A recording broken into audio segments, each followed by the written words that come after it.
Hello and welcome back to the channel. My name is Dan and I'm here to bring you another FPL video. So in this one we're going to be breaking down how I got on in game week 6, including 5 eye test observations from this game week that I think can be used to aid and help our decision making moving forward.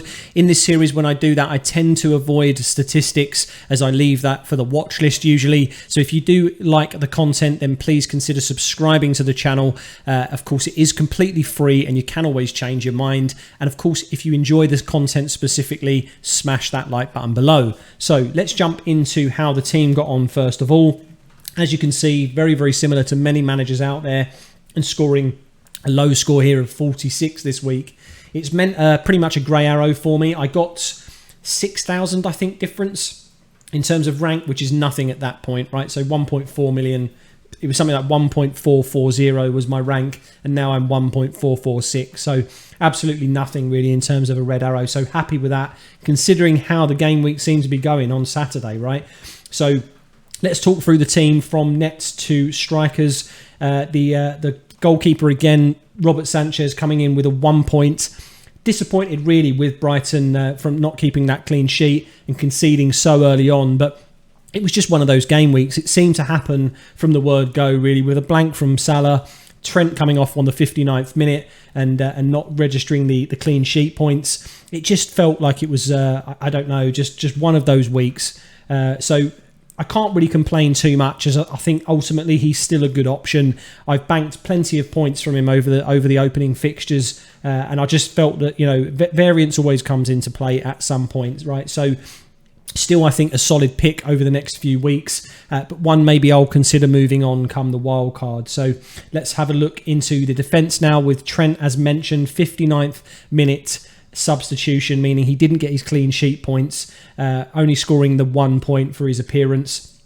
Kyle Walker coming in with 2 points, missing an absolute worldie of an opportunity to slot Haaland in for an assist as well. I think you could pretty much expect that he would be scoring that goal, but decided to skyrocket over the crossbar. So could have had a goal, could have had an assist. Instead, completely wiped out his clean sheet and scored me 2 points. So not exactly ideal, but again, his place in the team was only to cover the City clean sheet for Cancelo. Again, I know I mention it in every breakdown, but that's what he's there for. So an attacking return would have been magnificent from him, as it really would have been quite unorthodox, let's say, or unexpected, but wasn't to be. Nico Williams next, very happy to have put him in the team. I felt against that Bournemouth that Bournemouth fixture looked like a great opportunity, and to be honest, come the 2-0 scoreline to begin with, after he registered that assist for the penalty, it looked like we were in for an absolute haul, right? But it just so happened to be that Bournemouth decided to put their shooting boots on and come back to win that game 3-2. But 4 points, pretty much the second highest scoring defender for me, so still very happy to have started him. Moving into Trippier, the absolute hero of the hour. Once again, Newcastle displaying a great defensive feat and scoring me 8 points. So 6 points and then 2 bonus as well. He's an absolute points machine, I think. And this is why he was in my squad from game week 1. I'm very, very happy to have taken pretty much all the points that he's registered so far, bar 6 points from when I benched him. When he scored the direct free kick, but very happy to own him moving forward. I think now we've got the kind of tricky fixtures away from Newcastle. Now looks like a very good time to invest, if you haven't already, in at least one of their defenders. Arguably Nick Pope might be a very good option as well instead of Trippier, if you'd like to go down the goalkeeping route. So just 2 to kind of maybe bear in mind.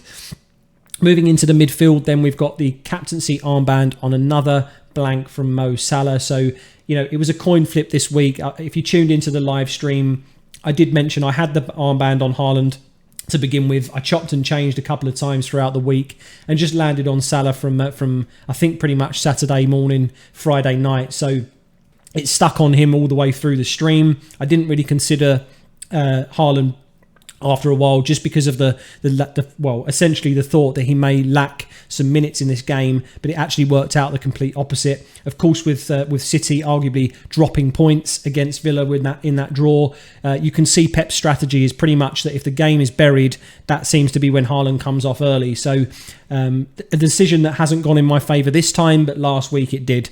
So again, it's a coin flip. We own the decision we make. I still think that Salah was the better option on paper. It was a derby match that I felt was going to be an open game, which was in spells, but just he was pretty much non-existent, right? So something to consider moving forward for sure. Saka, I can't believe he's actually come up with a goal. To be honest, I was actually considering, again, if you tuned into the live stream, I was considering taking a -4 for taking Rodrigo out and putting in someone like Ward-Prowse or a mid-price midfielder, and potentially benching Saka against United and putting Ward-Prowse or the budget midfielder instead of him. It turned out I didn't do either of those. I actually started Saka, didn't take the -4 and left Rodrigo on the bench to deal with another game week, and Saka goes and scores the only goal for Arsenal. So not only did my team in United beat Arsenal 3-1, it was the perfect scenario where my fantasy asset, or the one that I wanted out of everybody in terms of an Arsenal player actually to score, did so. So very happy to have held with him, and he could have actually scored me 8 points if he didn't make that rash challenge at the end, resulting in a yellow card. So still happy with that 7-pointer, 5 ahead of Martinelli in this week. So catching up slowly in terms of the decision I made to go with him in game week 1. Moving into Pascal Gross, another asset really that I'm so glad I've brought in. He's ticking over nicely. He's scored me a wealth of points really, and in terms of attacking returns, he just keeps going. So very, very happy. Again, though, Brighton with another penalty. So they've had 3 penalties in 6 game weeks. And I think really, if we as Gross owners would have had him on penalties and he put all 3 of those away, nobody would have anticipated that, right? So again, it comes down to luck sometimes, this game. And of course, he's not on penalties, so we can't maybe take that into consideration. But his attacking threat still looks great. Brighton as a unit, I think, look absolutely great moving forward. So very happy to own him again. Gabriel Jesus next with the 1 point. I think in footballing terms, he actually played really well against United, so won't take anything away from him, as I think he displayed actually quite a decent level of maturity in the game. He played a lot of hold-up play, and to be honest, as a small kind of individual, if you like, he's not a traditional target man, but he seemed to play that role quite well on Sunday afternoon. So nothing to take away in terms of FPL for him, but definitely as a kind of, let's say, from a neutral perspective, you could argue that he still showcased a great talent, and I think there's still more to come for him. It's just whether or not we want to essentially take the risk when Arsenal fixtures do swing for the worse. Essentially, do we go down to a Mitrovic or an Isak or an Ivan Toney and free up the money to move that elsewhere? And at the moment, it's not necessarily, it's kind of hanging in the balance for me. He's just a one to watch. I haven't fully made a decision on whether he would make the wild card or not yet, but definitely still happy to own him moving forward.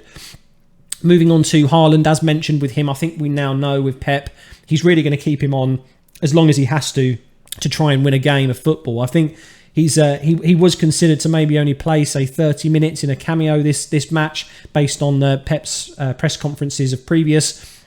But he showcased a full 90-plus minute display, and obviously only registered 1 goal. Fortunately for me as a non-captainer of him, but still, again, I think he's just going to prove fixture-proof, minute-proof. It doesn't matter. I just think that we just don't get rid of him. Right? He's already risen to 12 million now.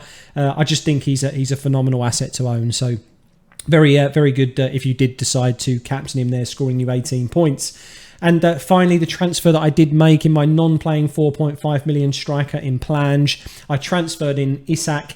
Out of the 3 strikers that I could have considered at that price point, I could have reached Ivan Toney. I could have gone cheaper in Mitrovic. If you tuned into the stream, not many people mentioned Ivan Toney, but a few people mentioned Mitrovic, and I said that Isak's short-term fixtures looked better in terms of me wildcarding in game week 9. That was kind of the thought process, was let's take a punt on essentially the new signing that looked good against Liverpool, and very unfortunate not to score against Palace, registering a 0.84 XG in that game and still not scoring. So I do feel a little bit unlucky in that decision. Mitrovic, of course, proving fixture-proof and scoring against Tottenham, which I didn't expect.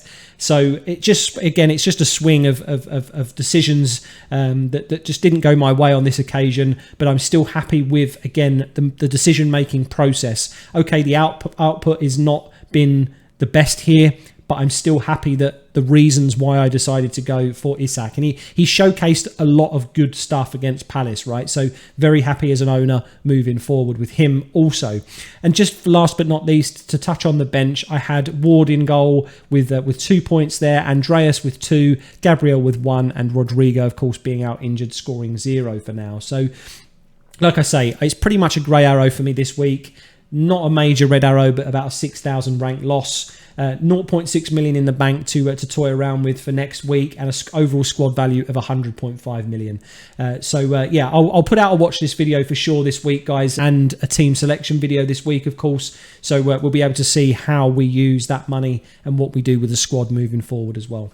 So yeah, let me know in the comments how you got on below, and as we do that, let's move into the second half of the video with the game week observations as promised. So it's not really stat heavy. So if you're interested more in stats, I would suggest going over to my watch list videos, checking that out. I have heat maps and XG, XA and so on that you can dive into that give a little bit more detail on players and players to target essentially moving forward.